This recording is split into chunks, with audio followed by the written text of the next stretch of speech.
Alors, mes amis, bienvenue à une nouvelle vidéo de mise à jour sur XRP Ripple. C'est vendredi, il est donc temps de jeter un œil au graphique.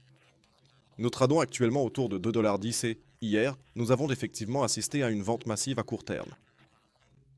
Non seulement parce qu'il ne se passe vraiment pas grand-chose en ce moment, puisque le Bitcoin est en phase de consolidation, mais aussi parce que les altcoins montrent à nouveau quelques signes de faiblesse.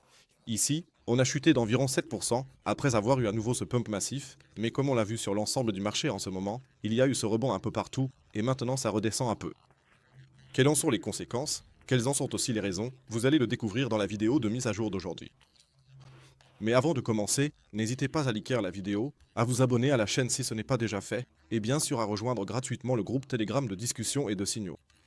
Si vous voulez être au courant des dernières mises à jour, actualités et signaux, rejoignez-nous sans hésiter. Le lien est disponible gratuitement en bas dans la description de la vidéo. Et si vous souhaitez acheter, trader ou faire quoi que ce soit d'autre avec du XRP, vous pouvez tout faire sur ma plateforme partenaire d'Agix. Le lien se trouve également en bas dans la description de la vidéo. Cela permet de soutenir la chaîne, ou plus précisément, de me soutenir. Alors, le XRT à 2,10 $. Comme je l'ai dit, nous avons assisté à une vente massive partout dans le monde ce week-end, après l'escalade de la situation entre l'Iran et Israël.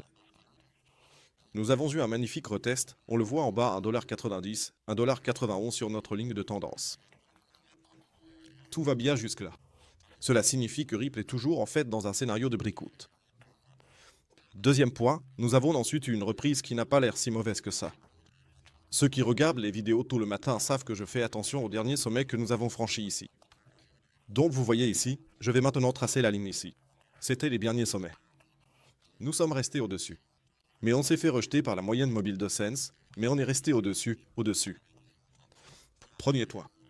Deuxième point, les vecteurs ici, on va encore tirer les niveaux de FIB de notre plus bas à notre plus haut. Voilà, comme ça, maintenant c'est bon. De notre plus bas à notre plus haut, on a presque atteint le niveau 0,5 sur. Niveau atteint. Ce serait vraiment top si on pouvait vraiment atteindre ce niveau, ici en bas, parce qu'alors on aurait déjà rempli 50% de tous les vecteurs. En plus, on aurait ici un nouveau retest d'une ancienne zone d'offre. C'est ici en bas alors, je peux encore le déplacer ici rapidement. Ça, ce serait l'ancienne zone d'offre. On pourrait alors la retester et on aurait ici en plus le support, ce qui nous permettrait de poursuivre la montée. Mais qu'est-ce qui a mené à cette chute, qu'on n'a pas vu chez beaucoup d'autres altcoins? C'était cette news d'hier. La juge Torres rejette l'accord entre Ripple et la SEC, la procédure continue.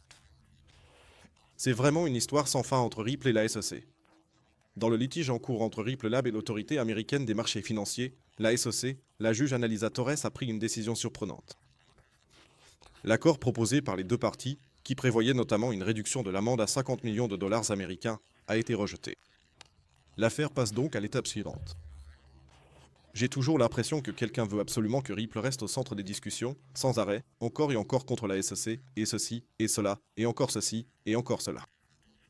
L'essentiel, c'est qu'on ait toujours un sujet de conversation pour parler de Ripple en permanence. C'est vraiment l'impression que ça me donne, parce qu'à force, ça devient un peu inutile. Donc, oui, Ripple, et je parie avec vous que dès que cette affaire sera réglée ou qu'elle ne sera plus rejetée, on verra à nouveau une énorme bougie, un truc du genre, mais en fait il ne se passe rien. Et puis, ouais, la SEC, et ensuite ça redescend. Comme d'habitude, dès qu'il y a des news de la SEC, même si l'affaire est soi-disant réglée pour la 100 millième fois, ça va sûrement encore se passer comme ça ici. Concrètement, la juge a critiqué le fait qu'un jugement définitif ne peut pas simplement être annulé par un accord privé entre les parties en conflit. Un jugement ayant force de loi a un effet de signal et sert l'intérêt public. Sur le principe, elle a raison. Par conséquent, ils ne peuvent pas être réalisés sans raison valable ou sans respecter des normes juridiques clairement définies. L'argumentation de Ripple et de la SEC reste trop vague et insuffisamment justifiée sur ce point. Elle a tout simplement un problème avec ça et, d'après ce qu'on peut lire dans d'autres articles, elle n'est apparemment ni fan de Trump ni particulièrement favorable au crypto. Vous ne le remarquez même pas. Mais bon, cela ne devrait pas nous arrêter. C'est certainement l'une des raisons pour lesquelles les choses ont un peu plus baissé hier. Mais, comme je l'ai dit, nous sommes toujours dans un très beau territoire partout, du moins avec Ripple. Si les chiffres d'aujourd'hui, qui sortent à 14h30, c'est-à-dire l'indice des prix du district PCE. Si ces chiffres sont positifs pour nous, nous pouvons probablement nous attendre à des baisses de taux plus tôt, ou du moins à des baisses de taux. Et cela pourrait vraiment faire draper l'ensemble du marché des altcoins si nous restons dans cette zone de prix d'ici là. Et là, je parle de XRT, je parle de Cardano, de tous. Et comme je l'ai dit au début de la vidéo, nous avons toujours un support très solide sur XRP. Il a très bien résisté. Cette zone était importante. Ici aussi, nous avons vraiment comblé l'inefficacité et avons presque même atteint notre zone de demande sur le vie remplie. Cela aurait été exemplaire, mais malgré cela, nous pouvons l'accepter ainsi. Il ne manque plus que cette impulsion. Tant que nous nous consolidons ici encore, la seule chose qui manque est cette impulsion à la hausse. Donc, réfléchissez à la façon dont vous allez gérer cela, ou plutôt faites attention, surtout aujourd'hui à 14h30. C'est le plus important pour moi. Si les chiffres sont vraiment pourris, alors ce n'est vraiment pas bon. Mais bon, autre sujet. Voyons ce que ça va donner. Sinon, le graphique en 4 heures n'a pas l'air mauvais non plus. Si on devait revenir ici, ce serait top. Sinon, l'objectif est à nouveau de 33 jusqu'à la résistance à 2,38.